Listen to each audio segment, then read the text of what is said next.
ہادیو رہنما ہمارے علماء، ہو کبھی درپیش جو کوئی مسئلہ، پوچھ لیں حاضر ہو ہم ان کی بارگاہ۔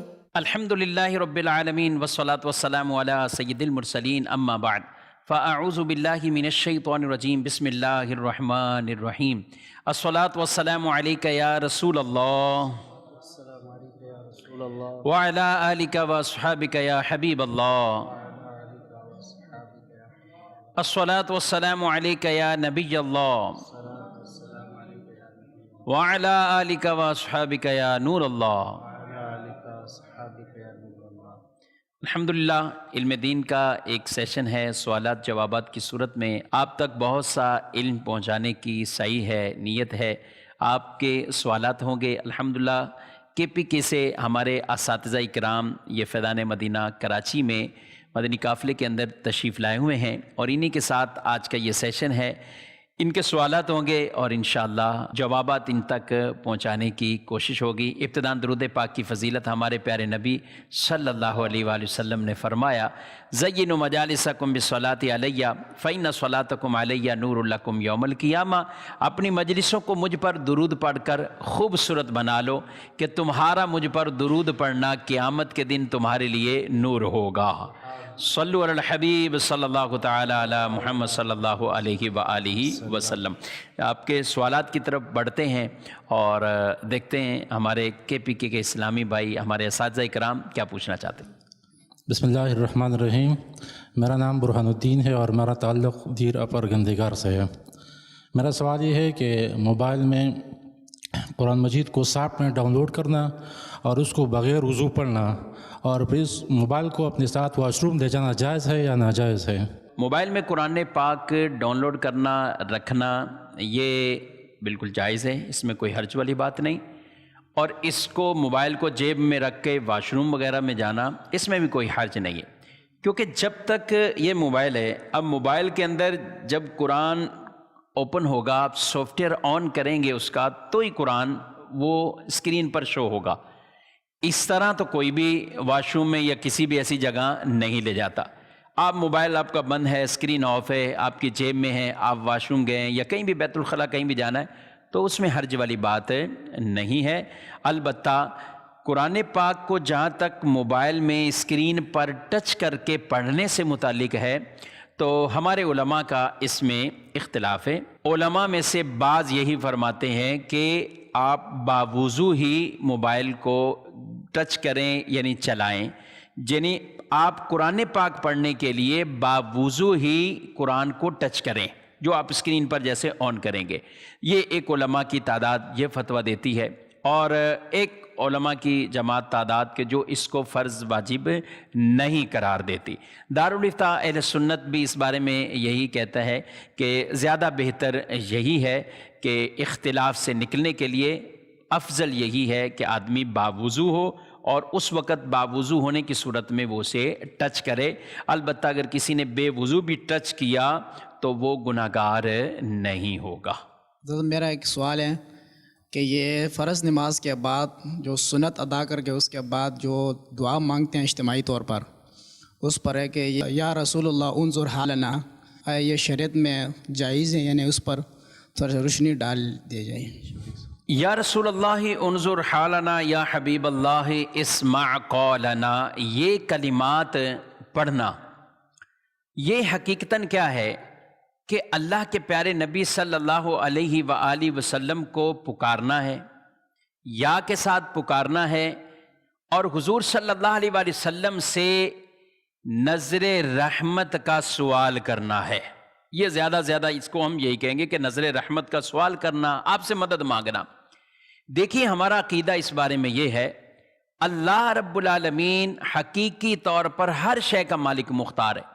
رب نہ چاہے کچھ نہیں ہوگا، ایک ذرہ ادھر سے ادھر نہیں ہوگا جب تک اللہ نہ چاہے۔ لیکن اللہ کی عطا سے اللہ کے پیارے بندے، اللہ کے انبیاء کرام، اللہ کے نیک بندے، برگزیدہ بندے اللہ کی دی ہوئی طاقت سے کسی کی مدد کریں، کسی کے ہاں تصرف کریں، کسی کی حالت کیفیت بدل دیں، یہ اللہ کی عطا سے، اللہ کی دی ہوئی طاقت سے۔ دیکھیں ہم یہ عقیدہ رکھتے ہیں فرشتے بھی مددگار ہیں۔ قرآن مجید کے اندر اللہ نے رب العالمین نے ارشاد فرمایا فَإِنَّ اللَّهَ هُوَ مَوْلَاهُ وَجِبْرِيلُ وَصَالِحُ الْمُؤْمِنِينَ، بے شک اللہ مددگار، جبریل مددگار اور نیک مومن مددگار۔ یہ کیا ہیں؟ ان کو مددگار فرمایا گیا۔ میں آپ حضرات سے پوچھتا ہوں غزوہ بدر میں کس نے مدد کی؟ تو بچہ بچہ یہ کہے گا کہ غزوہ بدر میں فرشتے اترے تھے، غزوہ بدر میں مسلمانوں کی مدد کرنے والے فرشتے ہیں۔ تو آپ ذرا یہ بتائیے کہ جن فرشتوں نے غزوہ بدر میں مدد کی ہے تو کیا فرشتے اللہ ہیں یا غیر اللہ ہیں؟ غیر اللہ ہیں۔ فرشتوں کو کون کہتا ہے کہ یہ اللہ ہیں یا خدا ہیں؟ معاذ اللہ، کوئی بھی نہیں کہتا۔ فرشتے غیر اللہ ہیں، اللہ کی نوری مخلوق ہیں، انہیں اللہ نے یہ طاقت عطا فرمائی، انہوں نے مدد کی ہے۔ تو جب فرشتے مدد کر سکتے ہیں تو پھر اللہ کے پیارے پیغمبر نبی یہ کیوں نہیں مدد کر سکتے؟ تو ہمارا عقیدہ بالکل کلیئر ہے، واضح ہے، اللہ کی عطا سے، اللہ کی دی ہوئی طاقت سے یہ مدد کریں گے۔ حضرت عیسیٰ علیہ السلام نے کیا فرمایا؟ قرآن پاک میں موجود ہے، فرمایا کہ میں مادر ذات اندھے کو میں شفا دوں گا، آنکھیں دوں گا، برس والے مریض کو میں ٹھیک کروں گا، مردوں کو میں زندہ کر دوں گا، مگر کیسے کروں گا؟ بِإِذْنِ اللہ، اللہ کے اذن سے، اللہ کا حکم ہوگا، اللہ کا اذن ہوگا، کروں گا میں۔ یعنی نسبت اپنی طرف ہی رکھی ہے، اور اللہ نے یہ انہیں طاقت عطا فرمائی تھی کہ برس والے پہ ہاتھ پھیرتے شفا مل جاتی، جو پیدائشی طور پر نابینا پیدا ہوئے ہیں ہاتھ پھیرتے شفا مل جاتی، تو یہ اللہ نے انہیں طاقتیں عطا فرمائی۔ تو اللہ کی عطا سے اللہ کے پیارے نبی پیغمبر یہ بھی مدد فرماتے ہیں۔ تو جب یہ مدد فرماتے ہیں، حدیث پاک میں نبی پاک صلی اللہ علیہ وسلم نے فرمایا جب تم کسی سنسان علاقے میں جگہ پر آپ بھٹک جاؤ تو کہا کہ اس وقت کہو اعینونی یا عباد اللہ، اے اللہ کے بندوں میری مدد کرو، اے اللہ کے بندوں میری مدد کرو۔ کہا کچھ اللہ کے بندے ایسے ہوتے ہیں جنہیں تم نہیں دیکھتے اور وہ تمہاری مدد کریں گے۔ تو اللہ کے نیک بندوں کو، انبیاء کرام کو، فرشتوں کو یہ بالکل مدد کرتے ہیں، اللہ کی عطا سے یہ مدد کر سکتے ہیں۔ اور یا سے نبی کریم صلی اللہ علیہ وسلم کو خطاب کرنا، پکارنا، اس میں بھی کوئی کسی طرح کی ممانعت نہیں ہے۔ آپ نماز میں کہتے ہیں السلام علیک ایھا النبی، قرآن میں جگہ بجگہ یا ایھا الرسول، یا ایھا النبی، یا ایھا المزمل، یا ایھا المدثر، یہ اللہ نے ارشاد فرمایا ہے۔ نمازی جہاں بھی دنیا کے کسی خطے میں نماز پڑھ رہا ہے السلام علیکہ ایھا النبی، اے نبی آپ پر سلام، اے نبی آپ پر سلام۔ تو یہ یا کے ساتھ خطاب کرنا یہ بھی ٹھیک ہے، اس میں بھی کوئی ممانعت والی بات نہیں۔ اور انہیں پکارنا یا رسول اللہ انظر حالنا کہہ کر پکارنا، اپنے لیے نظر رحمت کا سوال کرنا، اس میں بھی کوئی کسی طرح کا مذائقہ نہیں ہے۔ عقیدہ وہی ہونا چاہیے جو ہمارے اسلاف نے بیان کیا، جو ہمارے بزرگوں نے کتابوں میں لکھا کہ اللہ کی عطا سے اللہ کے نبی، اللہ کے پیغمبر، اللہ کے نیک بندے یہ مدد کرتے ہیں۔ تو جب اتنا فرق ہوا کہ رب تعالی حقیقی مالک و مختار اور یہ اللہ کے پیارے بندے عطا سے، تو پھر کوئی شرک کا بھی شائبہ نہیں ہے۔ اگر کوئی کہہ دے ڈاکٹر شفا دیتا ہے یا ڈاکٹر سے شفا ہو گئی تو کیا ہم معاذ اللہ یہ کہیں گے کہ اس نے شرک کر دیا؟ کہ شفا تو اللہ دیتا ہے، اللہ ہی شفا دیتا ہے، لیکن ایک ظاہری ذریعہ وہ ڈاکٹر بن گیا، اس لیے لوگوں نے کہہ دیا فلاں ڈاکٹر سے شفا مل گئی، فلاں ڈاکٹر سے صحت مل جاتی ہے۔ تو جو اس طرح کے جملے بولے جاتے ہیں اس سے مراد یہی ہوتا ہے کہ ہر کام من جانب اللہ ہے، آدمی کو جہاں سے فائدہ اثر ملا اس نے نسبت اس طرف کر دی، تو اس میں کوئی مذائقہ نہیں ہے۔ جی مزید سوال؟ میرا نام سعید محمد ہے، اپر دل سے ہو۔ اگر کوئی شخص پہلے دو رکعت میں صرف فاتحہ پڑھ لے اور اس سے سورت یا دوسرا آیات نہیں ملایا، وہ کیا کریں گے؟ اس کا یہ رکعت ہو گیا یا نہیں ہوا؟ بسم اللہ الرحمن الرحیم۔ نماز میں جیسے فرض نماز ہے، اس کی پہلی 2 رکعتوں میں سورت فاتحہ اور اس کے ساتھ سورت ملانا، سورت فاتحہ پڑھنا بھی واجب ہے اور ساتھ سورت ملانا بھی واجب ہے۔ جبکہ مطلقاً قرآن پاک پڑھنا، فقرأوا ما تیسر من القرآن، یعنی قرآن پاک قرات کرنا فرض ہے۔ اب اگر کسی نے سورۃ فاتحہ پڑھ لی تو اس کا فرض تو ادا ہو گیا کہ اللہ پاک کے حکم کے قرآن پڑھو جو تمہیں میسر ہو، اس پر عمل ہو گیا، اور قرات فرض تھی تو چونکہ اس نے فاتحہ پڑھ لی، یہ بھی قرآن پاک ہے، فرض ادا ہو گیا۔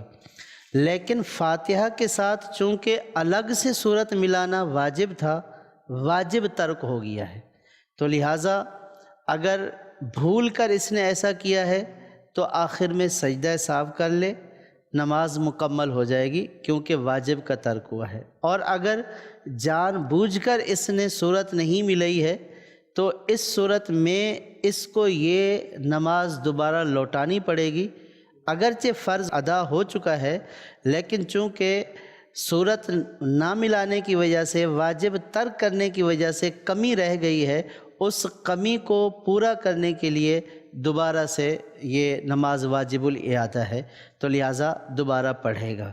تو خلاصہ یہ ہوا، سورۃ فاتحہ اگر کسی نے پڑھ لی ہے تو فرض ادا ہو جائیں گے، بھول کر سورت چھوڑ دی ہے، سجدہ سہو سے کمی پوری ہو جائے گی، اور اگر جان بوجھ کر صورت نہیں ملی ہے تو اس صورت میں نماز واجب الاعادہ ہوگی، سجدہ سہو سے بھی کمی پوری نہیں ہوگی۔ جی، میرا نام محمد شفیق ہے، میرا تعلق اپر دیر سے ہے۔ میرا سوال مفتی صاحب سے یہ ہے کہ اذان سے پہلے اور بعد میں درود شریف کہے جاتے ہیں اور بعض لوگ اس کو بدعت کہتے ہیں، تو جواب دیجیے کہ قرآن اور حدیث کی روشنی میں کہ آیا یہ بدعت ہے یا نہیں؟ اذان سے پہلے یا اقامت سے پہلے درود و سلام پڑھنا، دیکھیں یہ جائز امر ہے، کیونکہ درود پاک کے لیے قرآن مجید میں ارشاد فرمایا ہے ان اللہ و ملائکتہ یصلون علی النبی یا ایھا الذین آمنوا صلوا علیہ وسلموا تسلیما، اے ایمان والو ان پر درود اور خوب سلام بھیجو۔ اب یہ آیت مطلقاً ہے، یعنی اس آیت میں یہ نہیں کہا گیا صبح پڑھو شام کو نہ پڑھو، شام کو پڑھو صبح نہیں پڑھ سکتے، دوپہر کو نہیں پڑھ سکتے۔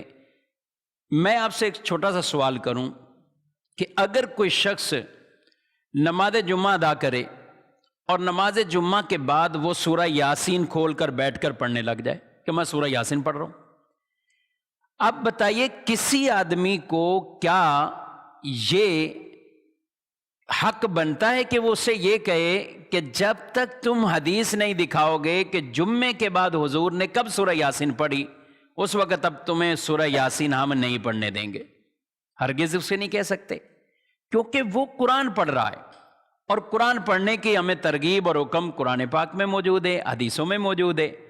تو لہذا جو عمل کر رہا ہے اسے یہ دکھانا کہ اس حدیث کے تحت میں یہ عمل کر رہا ہوں، یہ نہیں، بلکہ جو شخص اسے منع کر رہا ہے وہ اسے حدیث دکھا دے کہ اس حدیث میں یہ منع کیا ہوا ہے، اس لیے تم یہ عمل نہیں کر سکتے۔ تو المختصر یہ ہے کہ جب قرآن نے مطلق بیان کیا کہ نبی صلی اللہ علیہ وسلم پر درود بھیجو، سلام بھیجو، وہ چاہے اذان سے پہلے ہو یا اذان کے بعد ہو، وہ چاہے نماز سے پہلے آپ بھیج رہے ہیں یا نماز کے بعد بھیج رہے ہیں، جن جن اوقات میں شریعت نے منع نہیں کیا، تو اب کوئی بھی بندہ یہ حق نہیں رکھتا کہ وہ اس ٹائم میں اس کو منع کرے۔ حلال حرام قرآن حدیث میں واضح طور پر یہ بیان فرما دیے گئے، حدیث میں بھی اسے بیان کر دیا گیا، اور یہ ارشاد فرمائے جو تمہارے لیے حرام کرنا تھا بیان کر دیا، جن سے خاموشی اختیار کی وہ عفو ہے، وہ معاف ہے۔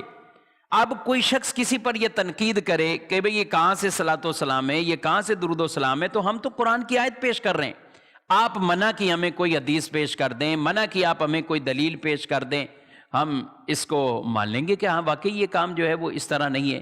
تو دیکھیں جب تک شریعت منع نہیں کرے گی ہم کو ہرگز منع نہیں کہہ سکتے۔ بدعت، تو بدعت میں زیادہ آپ یہ کہہ سکتے ہیں کہ بدعت حسنہ ہے، اچھی بدعت ہے۔ کچھ بدعتیں وہ ہیں کہ جو بری بدعتیں ہوتی، گناہ کی بدعتیں، اور کچھ بدعتیں وہ ہیں جو اچھی بدعتیں ہیں۔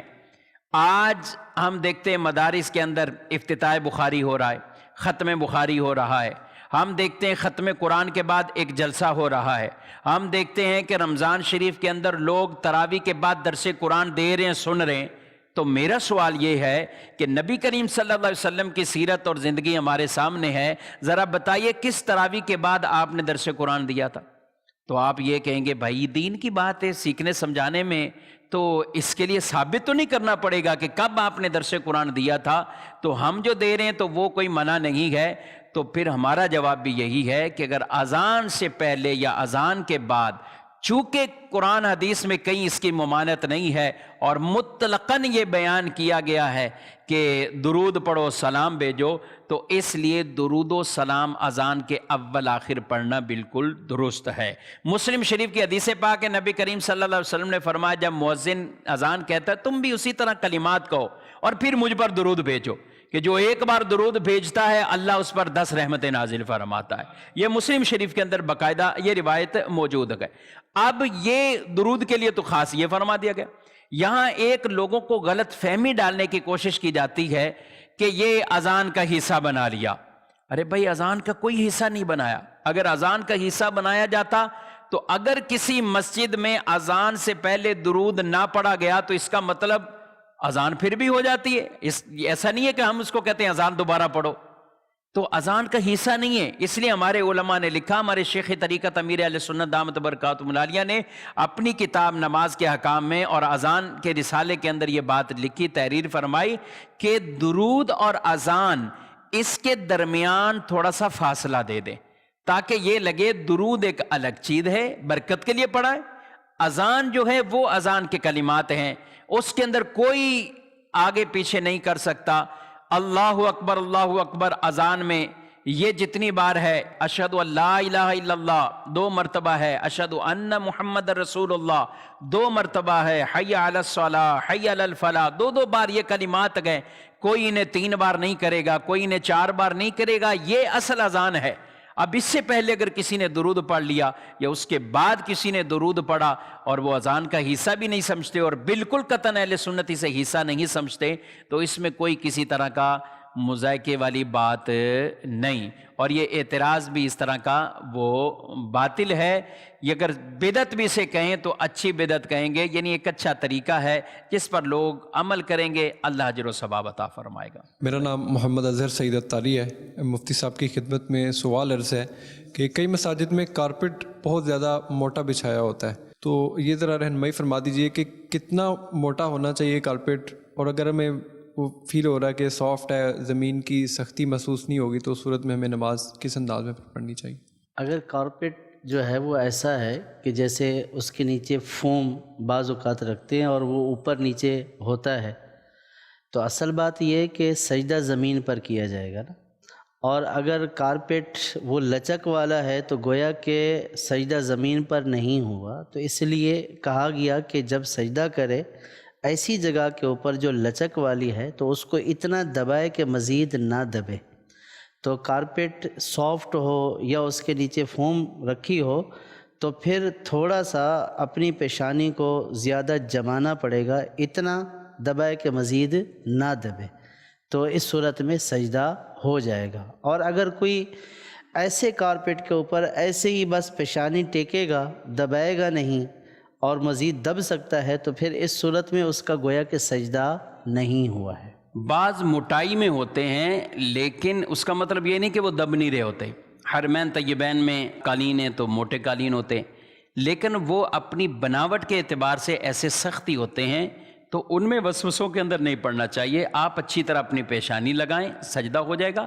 باقی جو مفتی صاحب نے کہا کہ فوم نیچے جن کے ہوتا ہے الگ سے جو بچھایا جاتا ہے، تو وہ آپ چلیں گے بھی تو آپ کے پاؤں اندر دھنستے ہو جائیں گے اس کے اندر، تو اس میں مسائل پیدا ہو سکتے ہیں، لیکن اس کا اس سے تعلق نہیں ہے موٹائی کے ساتھ۔ بعض اوقات موٹا ہوتا ہے لیکن سخت ہوتا ہے، ایسا نہیں ہوتا کہ وہ دب رہا ہو اندر، تو موٹا ہے کارپیٹ یا قالین وغیرہ اور سخت ہے تو حرج والی بات نہیں ہے۔ ہمیں حکم ہے کہ ہم تسلی سے اپنی پیشانی وہ جمائیں تاکہ اس کی سختی ہمیں محسوس ہو جائے۔ میرا نام محمد نعمان ہے، اپر دیر سے میرا تعلق ہے۔ مفتی صاحب سے ایک سوال عرض تھی کہ مردوں کے لیے سرخ رنگ کا کپڑا یا امامہ پہننا کیسا ہے؟ سرخ رنگ کا کپڑا پہننا یہ جائز ہے، حرج والی بات نہیں ہے، البتہ نبی کریم صلی اللہ تعالیٰ علیہ وآلہ وسلم بھی سرخ دھاری دار آپ نے کرتا زیب تن فرمایا تھا۔ ہاں، شوخ کلر جو ہوتا ہے نا، سرخ ایسا شوخ کلر کہ جسے لیڈیز کلر کہا جاتا ہے، اسے مردانہ کلر وہ نہ شمار کیا جائے، یا ویسے ہی سرخ رنگ کا شوخ کلر ہے اس کی ممانت ہے۔ اس کے علاوہ نارمل ریڈ کلر کی وہ اس طرح ممانت نہیں ہے۔ اور اپنے لباس سے بھی آدمی اپنے کلچر، اپنے ارد گرد اور اس کے عرف رواج کے مطابق اپنے لباس بھی ڈالے۔ ایسا لباس نہ پہنے کہ جس میں لوگوں کی انگلیاں اٹھیں، جس میں لوگ اس کے اوپر اتان و تشنیع کرنے لگ جائیں کہ یہ پتہ نہیں اس نے کون سا عجب کلر پہن لیا۔ کئی کلر جائز ہوتے ہیں، لیکن ضروری نہیں کہ ہر کلر وہ پہننا کہ لوگ خواہ اس کے اندر تشویش کے اندر پڑ جائیں۔ تو اجازت ہونا اور بات ہے، اب اس پر عمل بھی کرنا، اسے پہننا یہ اور بات ہے۔ تو لباس ایسا ہی ہونا چاہیے کہ جس میں کسی کی انگشت نمائی نہ ہو، انگلیاں نہ اس پر اٹھیں، اور جو عام طور طریقے ہیں مسلمانوں کے وہی لباس ہو۔ بہترین یہ ہے کہ آدمی کا لباس سنت کے مطابق ہو۔ لباس میں سے سفید کلر پیارے نبی صلی اللہ علیہ وسلم نے بڑا اسے پسند فرمایا ہے، تو سفید کلر ہو تو بھی اچھی بات ہے، یہ زیادہ اچھی بات ہے۔ لیکن دیگر بھی اگر کلر کوئی استعمال کرتا ہے، شوق کلر نہ ہو، زنانہ کلر نہ ہو، اور وہ کلر جن کی بطور خاص کوئی ممانت آئی ہے، تو ایسے کلر نہ ہوں تو رنگین کپڑے، کلر والے کپڑے بھی پہنے جا سکتے۔ میرا نام غلام رسول لور دیر سے تعلق ہے۔ مفتیان اعظام سے ایک سوال ہے کہ حضور نبی کریم صلی اللہ علیہ وسلم معراج شریف پہ تشریف لے گئی تھی، تو یہ جسمانی طور پر گئی تھی یا نورانی طور پر؟ اور بیت اللہ شریف سے بیت المقدس تک گئی تھی، براق پر گئی تھی، براق کیا ہے؟ اور اس بیت المقدس تک جب گئی تھی تو یہ جسمانی حالت تھی یا کیا تھی؟ اور بیت المقدس میں جو رسول اللہ صلی اللہ علیہ وسلم وہاں گئی تو سارے انبیاء کرام وہاں موجود تھے، تو آیا انبیاء کرام روحانی طور پر موجود تھی یا وہ جسمانی طور پر؟ اور حضور نبی کریم صلی اللہ علیہ وسلم کی حالت جسمانی تھی یا روحانی؟ علماء اہل سنت ہی کے دو موقف ہیں۔ ایک یہ ہے کہ نبی کریم صلی اللہ تعالیٰ علیہ وسلم کو جو معراج ہوئی وہ جسمانی ہوئی، اور ایک موقف علماء اہل سنت کا یہ بھی ہے کہ روحانی ہوئی۔ لیکن جمہور علماء کا جو موقف ہے، جو راجح موقف ہے، وہ یہ ہے کہ نبی کریم صلی اللہ تعالیٰ علیہ وسلم کی معراج جسمانی تھی، اور حضور صلی اللہ تعالیٰ علیہ وسلم کا مسجد الحرام سے بیت المقدس تک کا جو سفر ہے، یہ تو خود قرآن پاک کی نص سے ثابت ہے کہ پاک ہے وہ ذات جو اپنے بندے کو لے گئی۔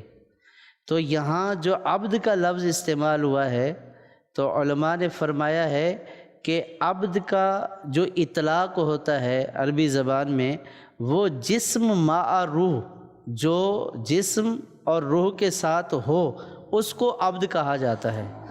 تو سرکار صلی اللہ تعالیٰ علیہ وسلم اپنے جسم نورانی کے ساتھ پہلے مسجد الحرام سے مسجد اقصیٰ تشریف لے گئے، اور پھر مسجد اقصیٰ سے سدرۃ المنتہا، اور پھر عرش پر، اور پھر رب تبارک و تعالیٰ کا دیدار، یہ سب اپنے سر کی آنکھوں سے نبی کریم صلی اللہ تعالیٰ علیہ وسلم نے اپنے رب کا دیدار فرمایا۔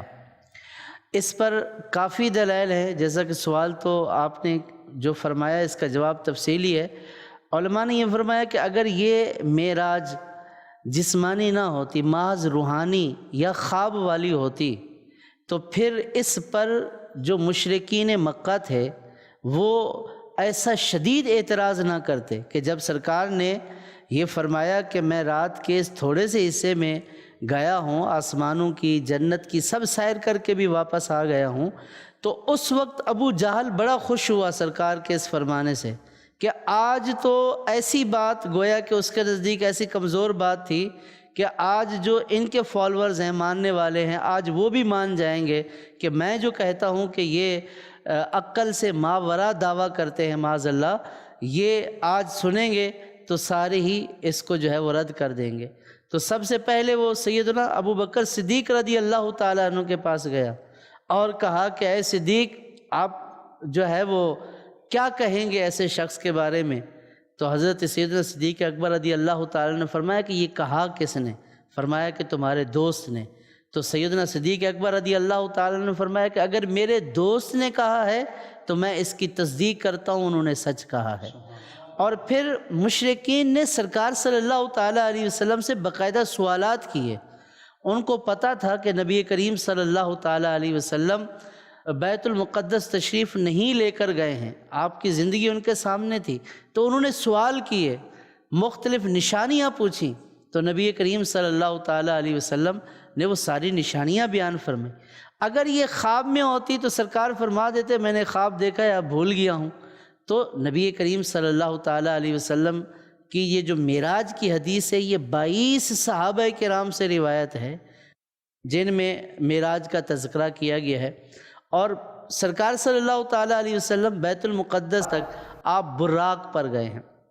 براق ایک جانور ہے، براق یہ برق سے نکلا ہے، جیسے ہم بجلی کو برق کہتے ہیں نا، برقی رو، تو یہ برق سے نکلا ہے کہ جس طرح بجلی تیزی کے ساتھ سفر کرتی ہے تو اسی طرح یہ براق بھی تیزی سے سفر کرنے والا تھا۔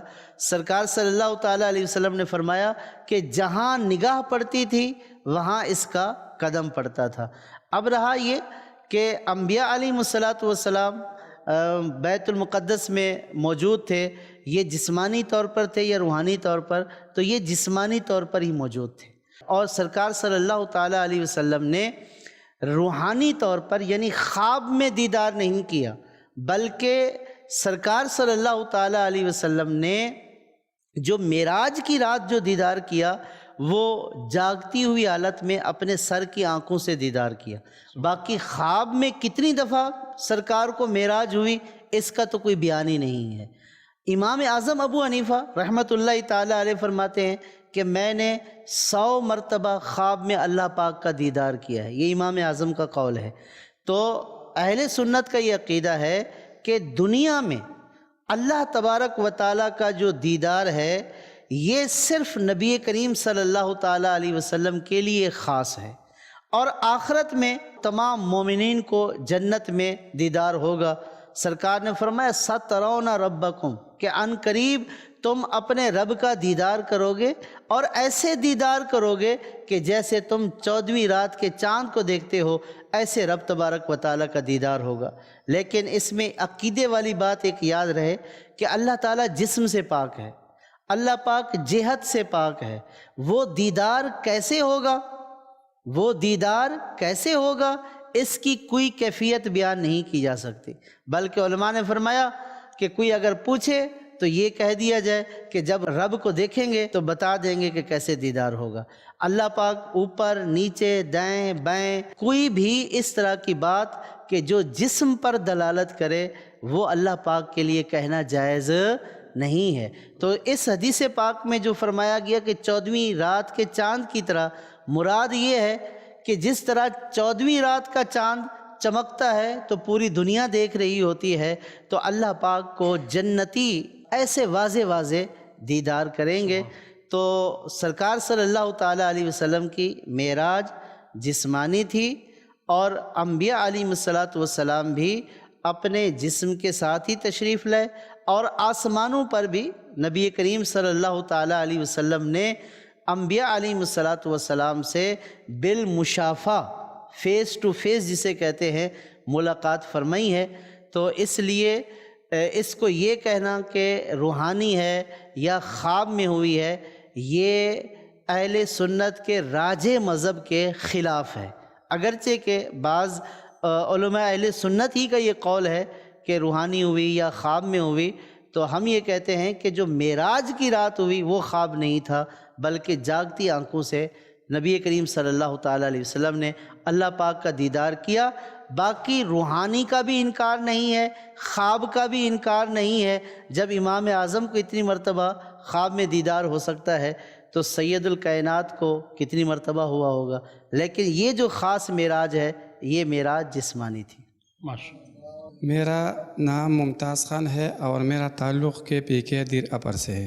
میرا جناب مفتی صاحبان سے سوال ہے کہ جب ہم باجمع نماز پڑھتے ہیں تو بعض اوقات ہم مسجد میں علماء کے پیچھے جو کھڑے ہو جاتے ہیں تو تکبیر کہتے وقت پیش امام اور مقتدی دونوں کھڑے ہو جاتے ہیں، اللہ اکبر کہنے کے ساتھ کھڑے ہو جاتے ہیں، لیکن بعض مساجد میں ہم نے دیکھا کہ تکبیر کہتے ہوئی پیش امام اور مقتدی بیٹھ جاتے ہیں، جب حی علی الصلاۃ کہہ جاتے ہیں تو وہ کھڑے ہو جاتے ہیں۔ قرآن و حدیث کی روشنی میں اس پر روشنی ڈالی ہم جاننا چاہتے ہیں۔ بہت شکریہ۔ ماشاءاللہ۔ اقامت کے دوران فقہ حنفی میں اس حوالے سے حکم یہ ہے کہ جب امام اور مقتدی یہ دونوں مسجد میں موجود ہوں تو اس وقت یہ تب کھڑے ہوں جب اقامت کہنے والا حی علی الصلاۃ یا حی علی الفلاح تک پہنچے، جب امام بھی موجود ہیں اور مقتدی بھی موجود ہیں۔ اور کئی مقامات پر ایسا ہوتا ہے کہ امام مصلی پر نہیں ہے، اقامت ہو گئی، اب امام اگر جیسے داخل ہو رہے ہیں، سامنے سے محراب کی طرف سے آ رہے ہیں، تو جب امام کو دیکھیں اس وقت کھڑے ہو جائے۔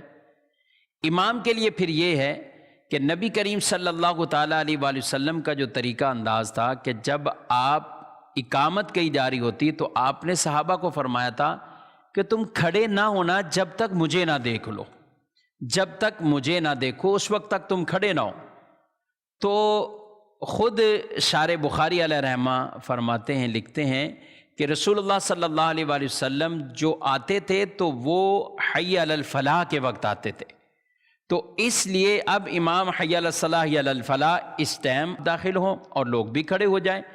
تو خلاصہ یہ ہے کہ اگر امام اور مقتدی دونوں موجود ہیں، اقامت ہو رہی ہے، تو اب کوئی کھڑا نہ ہو، کیونکہ اب کھڑے کھڑے اقامت سننا یہ مکروہ عمل ہے۔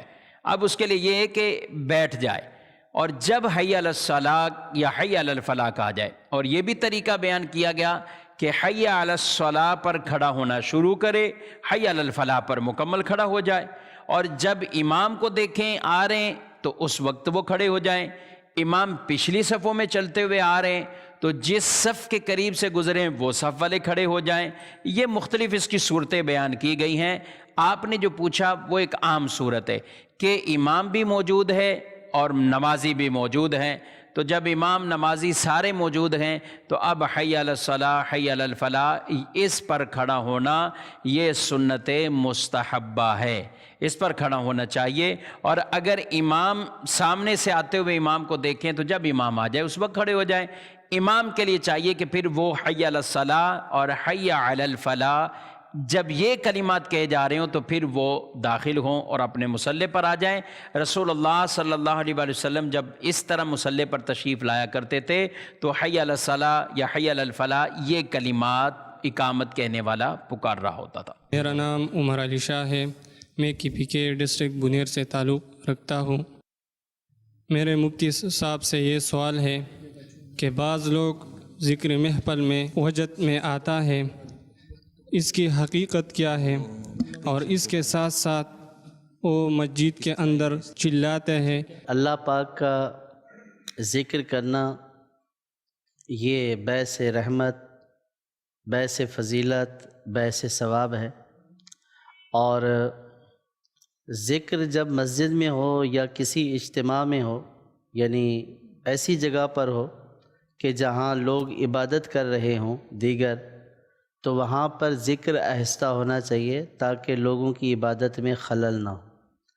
یہاں تک بھی فرمایا کہ اگر کوئی سو رہا ہے تو اس وقت بھی ذکر آہستہ کرنا چاہیے تاکہ سونے والے کے سونے میں بھی خلل نہ آئے۔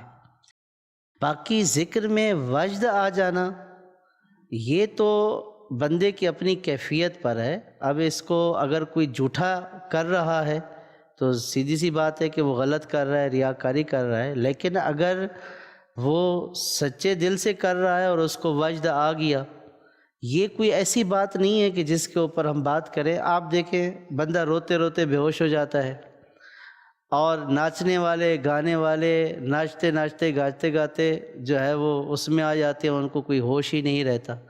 تو اسی طرح جس کے دل میں اللہ اور اس کے رسول کی محبت ہوتی ہے تو وہ بھی بعض اوقات اللہ اور اس کے رسول کی محبت کو یاد کرتے ہوئے تڑپتے ہوئے بے قراری ہو جاتی ہے، اور بعض اوقات ہوش بھی نہیں رہتا ہے۔ تو جان بوجھ کر ایسا کوئی ناٹک نہ کرے، جان بوجھ کر کوئی ایسا عمل نہ کرے کہ جو بے ادبی ہو، یعنی اگر اس کے اوپر کوئی وجد والی کیفیت ہے نہیں اور مسجد میں اچھل کود کر رہا ہے تو ظاہر ہے کہ مسجد کا تقدس پامال کر رہا ہے۔ اور جس کا ہوش ہی اڑ گیا، اگر ایسا اس کے اوپر وجد طاری ہو گیا کہ اس کے حواس ہی چلے گئے تو اس کے اوپر تو شریعت کے احکام ہی چلے گئے ہیں، تو اس لیے اس کے اوپر کوئی حکم نہیں ہوگا کہ یہ غلط کر رہا ہے یا ناجائز کر رہا ہے۔ البتہ وہ میں نے تفصیل بتا دی کہ خود سے اپنے آپ کو ایسا ظاہر کرنا یا ہوش کی حالت میں مسجد میں اچھل کود کرنا، یہ مسجد کے آداب کے خلاف ہے۔ اور اگر ایسا وجد طاری ہو گیا کہ بندے کو ایسی کیفیت طاری ہو، اس کو پتہ ہی نہیں ہے کہ وہ کیا کر رہا ہے، تو اس کے اوپر اس کی کوئی گرفت بھی نہیں ہے۔ تو لہٰذا یہ کرنے والے پر ہے۔ ہمارے پاس کوئی ایسا تھرمامیٹر نہیں ہے کہ ہم اس کو چیک کریں کہ اس کو وجد حقیقی ہے یا نقلی ہے۔ ہم اس کو یہ کہیں گے کہ بھیا آپ اللہ کے گھر میں ہو، لہٰذا اس بات کا خیال رکھیں۔ اگر آپ ایسا عمل کرو گے جس میں لوگوں کو دکھا رہے ہو اور پھر اللہ کے گھر میں لوگوں کو دکھانے کے لیے ایسا کرے گا تو اس کے لیے بہت سخت وعید ہے۔ اور بزرگوں نے تو یہاں تک بھی فرمایا کہ جو لوگوں کے دکھانے کے لیے کوئی عمل کرے گا نا لوگوں کے سامنے، تو شیطان اس کے اندر کا سب کو جلا کر راہ کر دیتا ہے۔ وہ کچھ عرصے تک اسی طرح چلے گا لیکن پھر راہ راست سے بھی وہ ہٹ سکتا ہے اگر اس کا یہ عمل لوگوں کے دکھاوے کے لیے تھا۔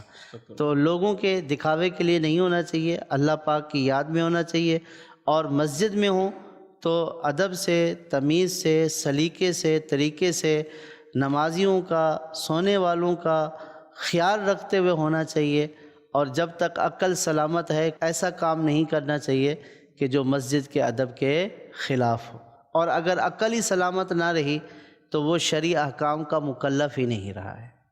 جی، میرا نام عمران خان ہے اور صوبہ خیبر پختونخوا ملاکنڈ ڈویژن ڈسٹرکٹ آپردیر سے تعلق ہے۔ میرا سوال مفتیان کرام سے یہ ہے کہ حکومت کی طرف سے سرکاری ملازمین کو جو تنخواہ دی جاتی ہے اس تنخواہ سے ماہانہ کٹوتی کی جاتی ہے حکومت کی طرف سے، اور پھر اس جمع شدہ فنڈ پر سالانہ اضافہ دیا جاتا ہے انٹرسٹ نام کے پہ۔ پہلے یہ آپشن نہیں تھا کہ آپ یہ اضافہ ایکسیپٹ کریں یا ریجیکٹ کریں، اب یہ آپشن بھی حکومت نے دیا ہے کہ آپ یہ اضافہ ایکسیپٹ بھی کر سکتے اور ریجیکٹ بھی کر سکتے ہیں۔ تو سوال یہ ہے کہ یہ اضافہ سود کے زمرے میں آتا ہے یا نہیں؟ شرعی رہنمائی فرمائیے، شکریہ۔ حکومت کی طرف سے جو ایک تنخواہ میں سے کچھ حصہ کاٹا جاتا ہے، اور بعض اداروں میں، کمپنیوں میں، بعض جگہوں پر جتنا کاٹا جاتا ہے اتنا ہی وہ ادارے کی طرف سے یا کمپنی کی طرف سے ہی اس کے اکاؤنٹ میں جمع کر دیا جاتا ہے، اور پھر تیسرا اس پر وہ انٹرسٹ، وہ سود لگتا ہے۔ یاد رکھیں کہ یہ جو اس پر انٹرسٹ لگے گا، سود لگے گا، تو یہ لینا جائز نہیں ہے۔ اور جیسا آپ نے سوال میں ہی کہا کہ پہلے یہ آپشن نہیں تھا، یا اب بھی کئی اداروں میں ہو سکتا ہے آپشن ہو اور کئی اداروں میں نہ ہو، تو جہاں تک یہ آپشن ہے کہ آپ وہ ریجیکٹ کر سکتے ہیں اور صرف آپ کی تنخواہ میں سے جو کٹ رہا ہے وہ آپ بعد میں وصول کر لیں، یہ اختیار کرنا ضروری ہوگا تاکہ سودی معاملے کو آپ اوکے نہ کریں۔ اور جہاں بالفرض کسی نے پہلے سے یہ کر رہے ہیں اور ایسا آپشن بھی نہیں کہ وہ اس کو مائنس کروا سکے، تو وہ جو اضافہ اس کے ساتھ لگ رہا ہے وہ سودی اضافہ لینا اس کے لیے جائز نہیں ہے۔ اور اگر کسی شخص نے اس طرح کا سودی اضافہ یہ لے لیا ہے تو وہ پھر آگے فقراء پر، جو شرعی فقیر ہیں جن کو زکوٰۃ دی جاتی ہے، ان پر صدقہ کر دیں، یا ایسے وہ لوگ جن کو حکومت کی طرف سے امداد دینا، جیسے کوئی اپاہج ہے، معذور ہیں، بیوہ ہیں اور وہ حقدار بھی ہیں، تو وہ ان پر اس پیسے کو خرچ کر دیں، خود اپنی ذات پر اس رقم کو خرچ نہ کریں۔ اور اگر اب بھی وہ ہر سال میں جیسے کلوزنگ ہوتی ہے اس معاملے میں بھی، تو آپ اگر اس کو مائنس کروا دیتے ہیں کہ یہ انٹرسٹ مائنس ہو جائے یعنی ختم ہو جائے، تو پھر یہی اختیار کرے اور یہ سودی اضافہ مائنس کروا دے۔ میرا نام محمد ارسلان اتاری ہے، خیبر پختونخوا سے ذمہ داری ہے، اور میرا مفتی صاحب سے سوال یہ ہے کہ پیری مریدی اس کے حوالے سے آپ کیا فرماتے ہیں؟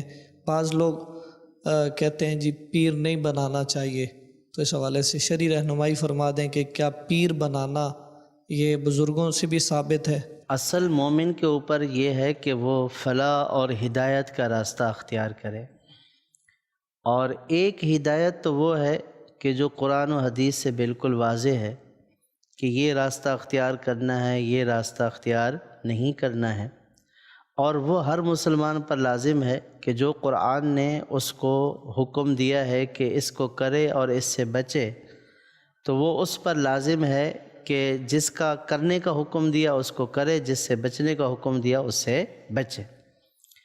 اور ایک ہدایت کی دوسری قسم ہوتی ہے کہ جس میں باطن کی اصلاح ہوتی ہے، اور باطن کی اصلاح وہی کرے گا کہ جس کا اپنا باطن ستھرا ہوگا، نکھرا ہوگا، کہ باطن کے معاملات کو جاننا، یعنی ایک ہے ظاہری اصلاح۔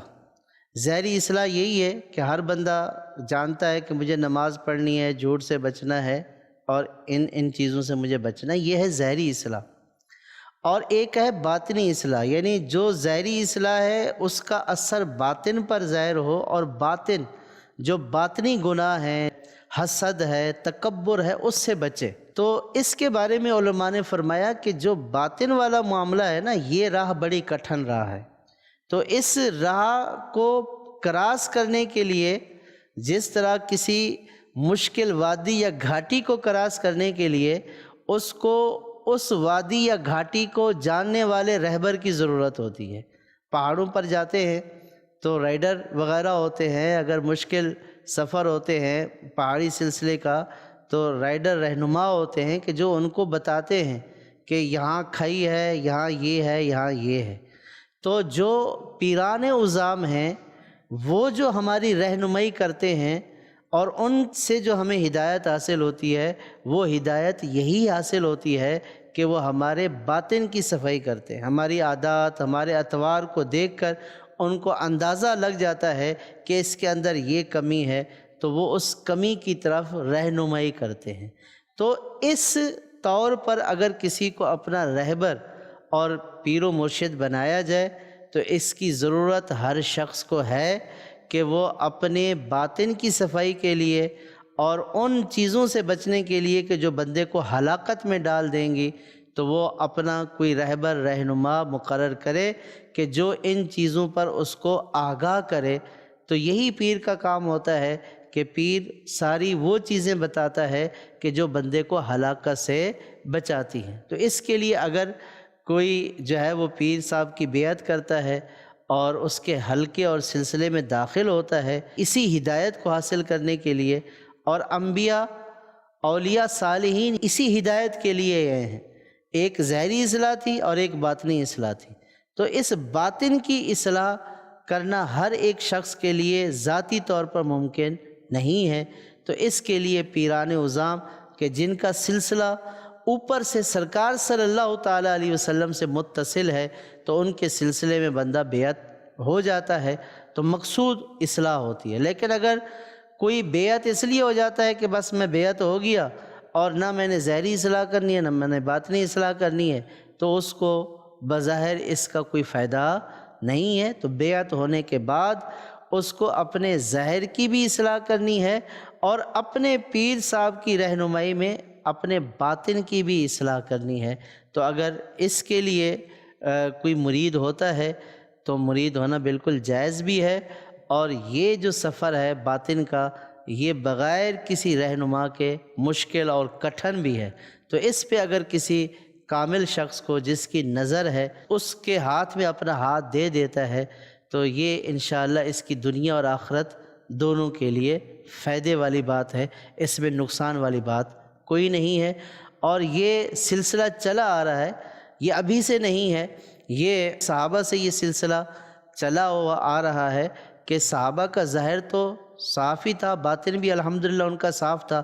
ان کے بعد جو لوگ ہیں انہوں نے ان کے ظاہر کی اصلاح کے ساتھ ساتھ ان کے باطن کی بھی اصلاح فرمائی ہے. تو یہ جو سلاسل ہیں یہ اوپر تک ہی پہنچتے ہیں اور مسلمان شروع سے انہی سلاسل میں چلے آ رہے ہیں. آپ دیکھیں بر صغیر پاک و ہند میں جو اسلام لے کر آئے وہ کون تھے؟ وہ وہی سلاسل والے صوفیہ تھے. خواجہ معین الدین چشتی اجمیری، شاہ عبد الحق محدث دہلوی رحمۃ اللہ تعالی علیہ، اسی طرح شاہ ولی اللہ رحمۃ اللہ تعالی علیہ کا خاندان، یہ سارے خاندان سلاسل والے تھے. تو اگر یہ ناجائز ہوتا تو بر صغیر پاک و ہند میں اسلام لانے والے ان سلسلوں سے ان کا کوئی تعلق نہ ہوتا، لیکن وہ سارے سلاسل والے تھے. تو اس لیے اس طور پر اپنے باطن کی اصلاح کے لیے کسی پیر کامل کا مرید ہو جانا یہ بندے کے لیے دنیا اور آخرت میں انشاءاللہ فائدے کا باعث ہوگا اور اس کی اخروی نجات کا ذریعہ بنے گا. اور اخروی نجات اسی طرح ہوگی کہ وہ باطن کی اصلاح کریں گے تو انشاءاللہ جب باطن کی اصلاح ہوگی تو ظاہر ستھرا ہوگا، اور ظاہر اور باطن ستھرے ہو جائیں تو پھر بندہ جنت کے راستے پر گامزن ہو جاتا ہے. اللہ پاک ہمیں عمل کرنے کی توفیق عطا فرمائے. جی ناظرین کرام، جو بھی کسی ولی کامل کا، کسی مرشد کا، پیر کا، جامع شرائط پیر کا اگر مرید نہیں ہوا تو میں مدنی چینل کی وساطت سے عرض کروں گا قبلہ شیخ طریقت امیر اہل سنت دامت برکاتہم العالیہ، آپ سلسلہ عالیہ قادریہ کے عظیم پیشوا ہیں، اس میں بیعت کرتے ہیں تو آپ قبلہ امیر اہل سنت دامت برکاتہم العالیہ کے ذریعے سے آپ بھی اس سلسلے میں شامل ہو جائیں اور امیر اہل سنت کے ذریعے سے آپ بھی سلسلہ عالیہ قادریہ میں بیعت ہو سکتے ہیں. اللہ پاک ہم سب کو اولیاء صالحین کا فیضان عطا فرمائے. دارالفتح اہل سنت میں آپ ٹیلی فون کے ذریعے سے بھی اپنے مسائل، شرعی مسائل وہ پوچھ سکتے ہیں. صبح 10 بجے سے لے کر 4 بجے تک ہمارے دارالفتح اہل سنت کے نمبر آن رہتے ہیں. ان نمبرز پر آپ کال کر کے بھی براہ راست اپنے سوالات پوچھ سکتے ہیں. اللہ پاک ہم سب کو اپنے علم پر عمل کرنے کی توفیق عطا فرمائے. آمین بجاہ النبی الامین صلی اللہ علیہ وآلہ وسلم. ہادی و رہنما ہمارے علماء ہو کبھی درپیش جو کوئی مسئلہ پوچھ لیں، حاضر ہوں ہم ان کی بارگاہ.